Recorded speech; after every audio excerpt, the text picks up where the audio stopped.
Adrienne Hedden with the Carlsbad Current Argus. Thanks for joining me today. As of Wednesday, when we're talking, there are 12 confirmed cases of COVID-19 in Eddy County, I believe.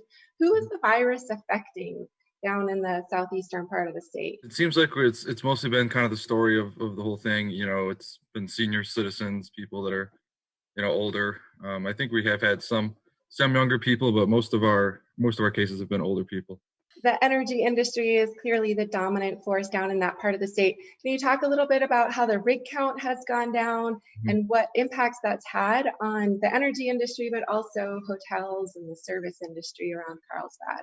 The price per barrel, dropped. I don't know if you guys saw on Monday down into the negative territory. It was negative $40 a barrel, which was the first time in history. So, that's obviously had a big impact on production out here as, the main industry. As far as rig counts, New Mexico dropped 30 rigs in the last month.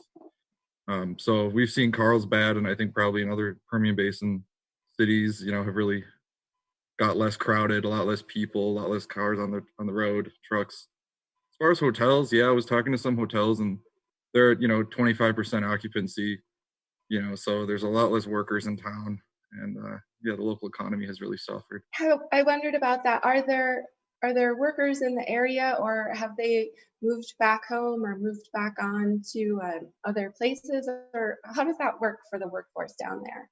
Well, I think a lot of people have probably gone back home to Texas. A lot of these companies are based in Texas, and so we know that there have been layoffs and wells have been shut in. The state of New Mexico enacted that emergency rulemaking to end penalties on shut-in wells, so making it easier for oil companies to shut in their wells. I think is a good sign that the state's bracing for this to probably just get worse. In your reporting on the economic impacts down there, you wrote that the mayor of Carlsbad said the city would continue to support residents who were laid off from the oil field and would be able to continue providing municipal services like trash pickup and sewer maintenance. What services are being cut or being talked about being cut? Well, the city has kept pretty optimistic. The mayor said that they balanced their budget pretty well. They're obviously very dependent on gross receipt taxes and that kind of thing from the oil field. But as far as the city services, we haven't seen too much stop right now. I know there's been a lot more trash because people are staying home. So, the convenience center, the local dumps have seen a lot more activity. But it seems like the city is still operating pretty well. There's been a lot of donations from oil and gas companies. Chevron, XTO Energy. XTO Energy gave $100,000 to the local school district, to assist with online learning, that transition as the schools have been closed. So, overall, I think it's been a pretty good picture municipally, for the city. You wrote in that same article that the mayor said the city plans to reconfigure its finances in the wake of the market failure. Do you have a sense on how the city is going to be able to do that, or what they're thinking about moving forward?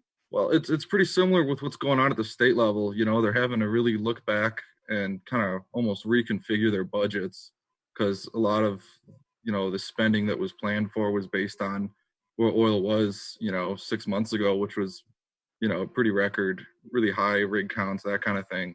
So I think they're just having to look back and see where they can cut. We haven't really I don't think they've had too many budget meetings yet to do that. I know the state's going to probably go into a special session.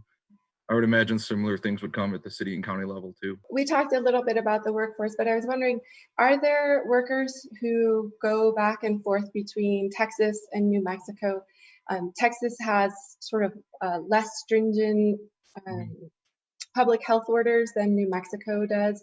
Are there concerns about that, or people talking about that? Well, locally in Carlsbad, in southeast New Mexico, I wanted to say that I'm not sure the social distancing thing has really been embraced down here as much as in northern parts of the state. Going to the grocery store, they do have a limit on how many people can be in the store, but probably only 20% or so of people are actually wearing masks, and people get pretty close to each other in line, that kind of thing. So, I don't know if the culture of social distancing has been embraced as much here in a more conservative part of the state.